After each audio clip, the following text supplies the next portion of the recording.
Be better తో sugar ని అదుపు చేయడం చాలా సులభం. కేవలం 499 రూపాయలు మాత్రమే. నా పేరు డాక్టర్ సిఎల్ వెంకట్రావు. డయాబెటిస్, మధుమేహ వ్యాధి, షుగర్ వ్యాధి ఉన్నవాళ్ళు మాంసకృత్తులు అధికంగా కలిగి ఉన్న ఆహారము తీసుకోవటం ఆరోగ్యకరం. షుగరు నియంత్రణ కూడా బాగా జరుగుతుంది. అవయవాల పనితీరు మెరుగుపడుతుంది. దీర్ఘకాలికంగా షుగరు దాని ప్రభావం వల్ల అవయవాల పనితీరు సమర్థవంతంగా జరగటానికి కూడా కీలక పాత్ర పోషిస్తుంది. మాంసకృతులు అధికంగా కలిగిన 10 రకాల ఆహార పదార్థాలను షుగర్ పేషెంట్లు క్రమము తప్పకుండా వాడటము మంచిది. రోజు తిన్నా కూడా మంచిదే. మొట్టమొదటిది మొలకలు. పెసలు, శనగలు, బొబ్బర్లని అలసందలు అంటారు. ఉలవలు కూడా నానబెట్టుకుని మొలకొచ్చినాక తినాలి. రాత్రిపూట నానబెడితే ఉదయానికి మొలకలు వస్తాయి. నానబెట్టేటప్పుడు విడివిడిగా నానబెట్టండి, తినేటప్పుడు కలిపి తినచ్చు. మొలకలు కొద్దిగా వగరుగా ఉంటాయి. రుచి కోసము దీంట్లో దానిమ్మ గింజలు కలుపుకోవచ్చు. లేదా యాపిల్ ముక్కల్ని చిన్న చిన్న ముక్కలు చేసి యాపిల్ ముక్కలు దీంట్లో కలుపుకోవచ్చు. ఈ మొలకలపై కొంచెం నిమ్మరసం కూడా జల్లుకోవచ్చు, నిమ్మరసం కూడా పిండుకోవచ్చు. అలాగే ఎండు ఖర్జూరాన్ని చిన్న చిన్న ముక్కలు చేసి ఆ ముక్కలు కలపటం వల్ల రుచి పెరుగుతుంది. కనుక మొలకలు షుగర్ ఉన్న వాళ్ళకి శ్రీరామ రక్షగా భావించాలి.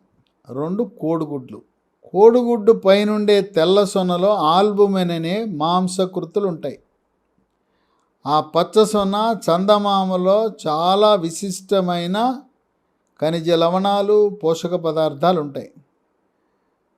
కనుక మనం కోడిగుడ్డు తినేటప్పుడు తెల్ల సొనతో పాటు పచ్చ సొన కూడా షుగర్ ఉన్న వాళ్ళు తినాలి. పచ్చ సొన తినటం వల్ల బరువు పెరగరు. పచ్చ సొన తినటం వల్ల చెడు cholesterol, bad cholesterol, LDL cholesterol పెరగదు. ట్రైగ్లిజరైడ్ అనే కొవ్వు కానీ, టోటల్ కొలెస్ట్రాల్ కానీ ఈ పచ్చ సొన తినటం వల్ల పెరగదు. కనుక షుగర్ వ్యాధి ఉన్నవాళ్ళు మనం తినే అన్నం తగ్గించుకుని రోజుకి 3 కోడిగుడ్లు తినటం మంచిది. ఒకవేళ మీరు రోజుకి ఒకటే తింటున్నారు, 1 కోడిగుడ్డు తినేవాళ్ళు ఉదయం టిఫిన్తో పాటు తినండి. టిఫిన్తో పాటు కోడిగుడ్డు తినటం వల్ల కోడిగుడ్డు వల్ల ఆకలిని నియంత్రించి పొట్ట దండిగా ఉండి ఆకలి వేయదు, చిరుతిండ్లు తినాలనే కోరిక కలగదు. ఇక 3 పప్పు దినుసులు. మినుము, పెసర, కందిపప్పు, శనగపప్పు, శనగలు. శనగల్లో కూడా పెద్ద శనగలు ఉన్నాయి, చెన్న అంటారు. వీటన్నిట్లలో మాంసకృతులు సమృద్ధిగా ఉన్నాయి. కందిపప్పు, పెసరపప్పు, శనగపప్పు కూరలో వండుకోవచ్చు. అలాగే మినపప్పు, పెసరపప్పుని మినపట్లు, పెసరట్లు టిఫిన్లో వేసుకోవచ్చు. ఈ పప్పు ధాన్యాలు మన షుగర్ ఉన్న వాళ్ళకి క్రియాశీలకంగా పనిచేసి జీవరసాయన ప్రక్రియలు బాగా జరిగేలా చేస్తాయి. 4 డ్రై ఫ్రూట్స్. కోవిడ్ వచ్చిన తర్వాత డ్రై ఫ్రూట్స్ వినియోగం విపరీతంగా భారతదేశంలో పెరిగింది. ఎందుకంటే డ్రై ఫ్రూట్స్ వల్ల రోగ నిరోధక శక్తి పెరుగుతుందని అందరూ డ్రై ఫ్రూట్స్ వాడటం ప్రారంభించారు. బాదం పప్పులు, వాల్నట్స్, అంజీరా, అప్రికాటు, అలాగే జీడిపప్పు ఇవన్నీ కూడా నానబెట్టి తినాలి. నానబెట్టేటప్పుడు విడివిడిగా నానబెట్టాలి, తినేటప్పుడు కలిపి తినచ్చు. ఒక 6 నుంచి 8 పప్పులు తినచ్చు.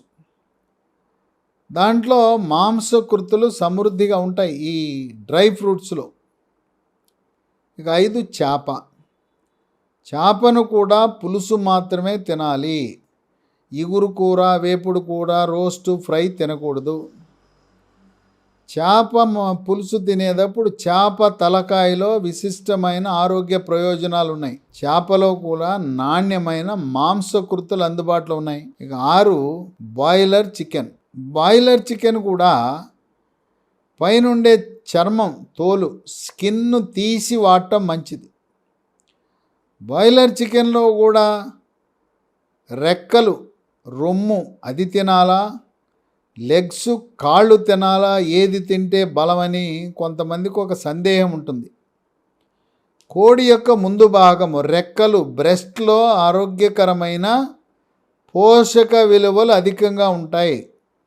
కనుక కాళ్ళ కంటే కూడా రెక్కలు తినటమే ఆరోగ్యానికి మంచిది. 7 చిక్కుళ్ళు. మనకు సాంప్రదాయ చిక్కుళ్ళు ఉన్నాయి. చిక్కుడు కూర, లేదు పచ్చి బఠానీలు.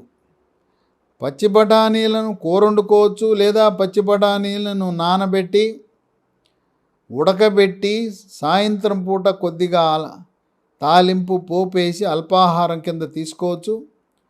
అదేవిధంగా శనగలు నానబెట్టి వాటిని ఉడకబెట్టి శనగలను కూడా తాలింపు వేసుకుని కొంచెము కారము, ఉప్పు, ఉల్లిపాయలు దానిపై నిమ్మరసం పిండుకుని అల్పాహారం కింద తినచ్చు.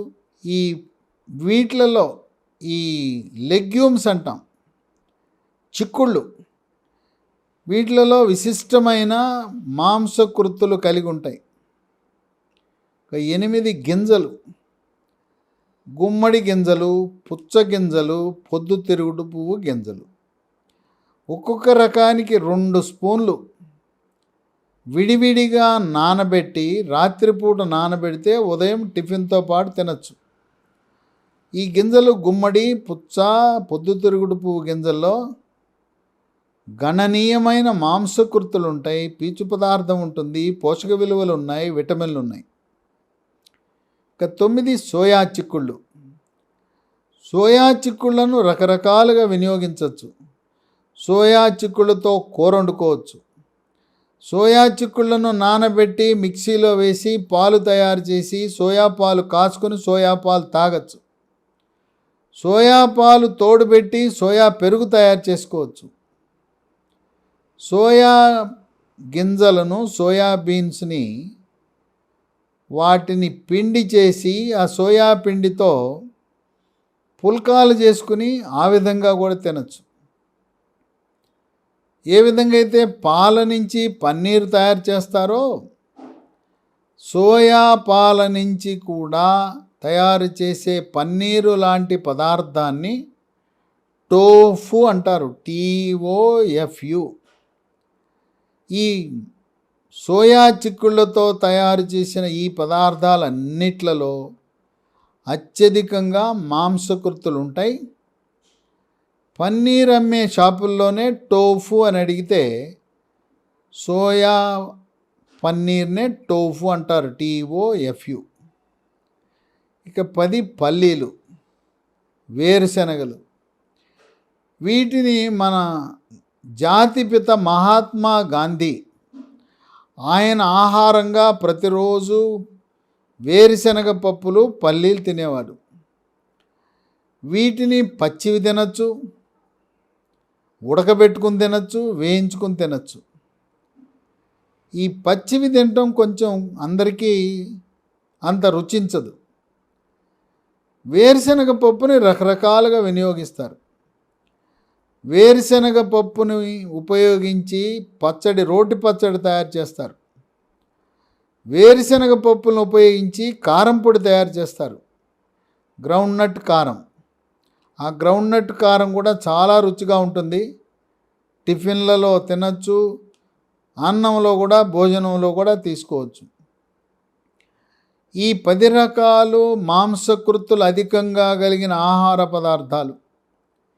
షుగరు, డయాబెటీసు, మధుమేహ వ్యాధి ఉన్నవాడు క్రమం తప్పకుండా రోజువారీగా తింటూ ఉంటే షుగరు నియంత్రణ బాగా ఉండటమే కాకుండా దీర్ఘకాలికంగా వచ్చే సమస్యలు అరికట్టడానికి, షుగర్ వల్ల వచ్చే అనర్థాలు దీర్ఘకాలికంగా దాని అనర్థాలు కంటిపై పడుతుంది, గుండెపై పడుతుంది, మెదడుపై పడుతుంది, కాలేయము, మూత్రపిండాల పనితీరు కూడా మందకొడిగా మారే అవకాశం ఉంది. కనుక షుగర్ ఉన్నవాళ్ళు మాంసకృతులు అధికముగా తింటూ అతి తక్కువ పిండి పదార్థము కార్బోహైడ్రేట్ ఎంత తగ్గిస్తే అంత మంచిది.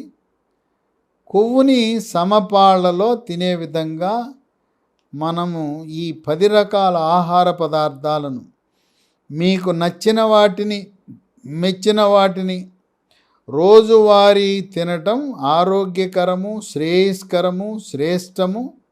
తప్పకుండా మాంసకృత్తుల వినియోగంపై దృష్టి పెట్టి 10 రకాల ఆహార పదార్థాలు తినండి.